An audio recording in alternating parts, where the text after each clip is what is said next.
What happens when a routine traffic stop spirals into a high-speed chase through the heart of San Francisco?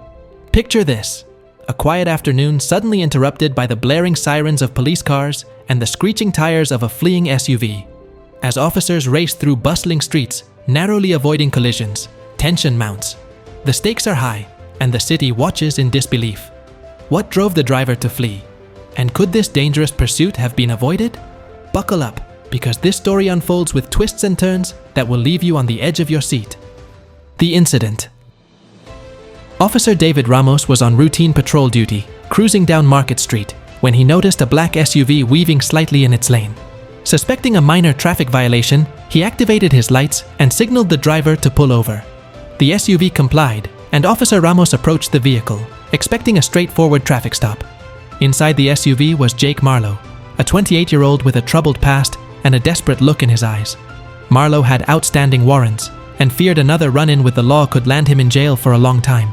As Officer Ramos neared the driver's side window, Marlowe's anxiety spiked. Instead of rolling down the window, he floored the gas pedal.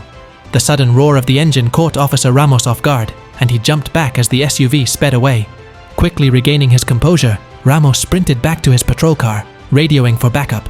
"Suspect is fleeing north on Market Street in a black SUV, requesting immediate assistance," he called out, his voice urgent but steady.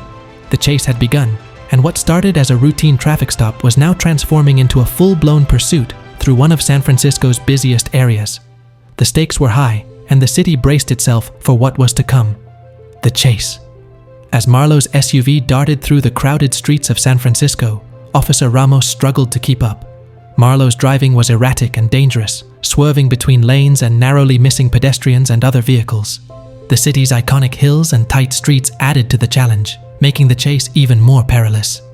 Ramos kept his cool, maintaining a steady pace while constantly updating his location over the radio. "Suspect heading north on Van Ness Avenue, driving recklessly, requesting backup and aerial support," he reported. Within minutes, multiple patrol cars joined the chase, and the police helicopter began tracking the SUV from above. Marlowe showed no signs of slowing down. He sped through red lights, took sharp turns without signaling, and even drove on the wrong side of the road to avoid traffic. The sound of screeching tires and blaring sirens filled the air, drawing the attention of onlookers who watched in shock and disbelief. As the chase continued, Marlowe headed toward the steep hills of San Francisco. The slopes added a new layer of danger, with the SUV nearly losing control as it careened down the inclines. Officers followed cautiously, aware of the risks, but determined to apprehend the suspect. The city's diverse terrain played a crucial role in the chase. Marlowe's route took him through bustling neighborhoods, busy commercial areas, and narrow residential streets. Each turn presented a new challenge for the pursuing officers, but their training and teamwork kept them on Marlowe's tail. Despite the chaos, the SFPD managed to coordinate their efforts efficiently. Officers set up roadblocks and deployed spike strips in strategic locations, attempting to slow Marlowe down and bring the chase to a safe conclusion. The helicopter provided real-time updates, guiding ground units and helping them anticipate Marlowe's next moves. The chase was relentless, a high-stakes game of cat and mouse that pushed both Marlowe and the officers to their limits. The tension was palpable, with each passing moment increasing the potential for disaster. Would Marlowe's luck run out, or would the officers find a way to end the pursuit without further danger? The climax. The chase reached its peak near the Embarcadero, a bustling area along San Francisco's waterfront. With nowhere else to go, Marlowe tried a desperate maneuver, swerving sharply to evade a roadblock. The SUV crashed into a construction barricade, its tires blown out by spike strips. Smoke billowed from the hood as the vehicle came to a grinding halt. Officers quickly surrounded the SUV, their guns drawn, creating a tense and electrifying atmosphere. Commands were shouted, urging Marlowe to exit the vehicle with his hands up. For a moment, it seemed like he might try to flee on foot, but the overwhelming police presence left him no choice. Slowly, Marlowe opened the door and stepped out, his hands raised in surrender. The tense standoff ended as officers moved in, handcuffing him and leading him away. The dramatic conclusion of the chase drew the attention of onlookers, who had gathered to witness the spectacle. The streets, once chaotic with the sound of screeching tires and sirens, fell silent as the danger passed, leaving the city in shock and relief. The aftermath. Jake Marlowe faced a slew of charges, including felony evasion, reckless driving, and endangerment. His dramatic arrest made headlines, capturing the public's attention and sparking widespread discussion. Many questioned the necessity and risks of high-speed pursuits in densely populated urban areas.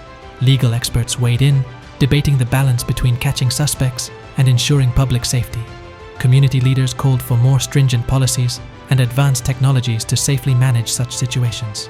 Meanwhile, Marlowe's past came to light, revealing a history of minor offenses that had escalated into this high-stakes chase. The incident left a lasting impact on San Francisco.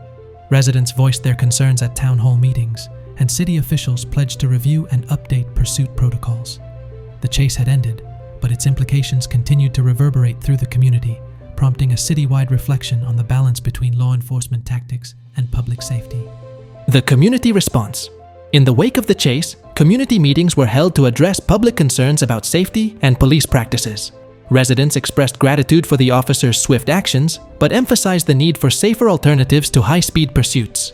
Police officials responded by discussing potential policy changes, including the increased use of technology, such as GPS tracking, to apprehend suspects without endangering the public.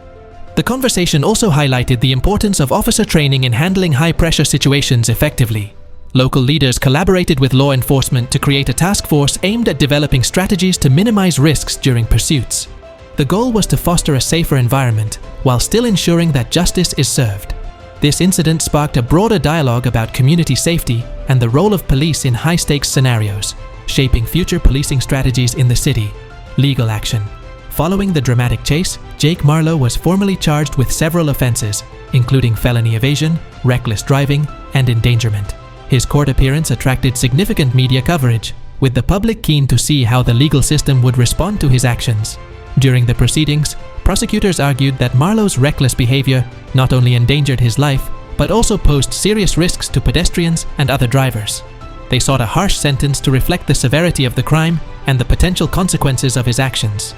Marlowe's defense attorney, on the other hand, emphasized his troubled background and mental health struggles, arguing for a more rehabilitative approach rather than punitive measures. They highlighted the importance of addressing underlying issues to prevent future incidents. Ultimately, the court imposed a sentence that included both jail time and mandatory participation in a rehabilitation program. This outcome aimed to balance accountability with the opportunity for Marlowe to address his personal challenges, setting a precedent for similar cases in the future. The legal action taken sparked conversations in the community about justice, rehabilitation, and public safety. So that's it for today's video. Thanks for tuning into our channel. If you enjoyed this story and want to hear more thrilling real-life accounts, don't forget to like, share, and subscribe. Hit the bell icon to stay updated with our latest videos. Stay safe, stay informed, and we'll see you in the next video.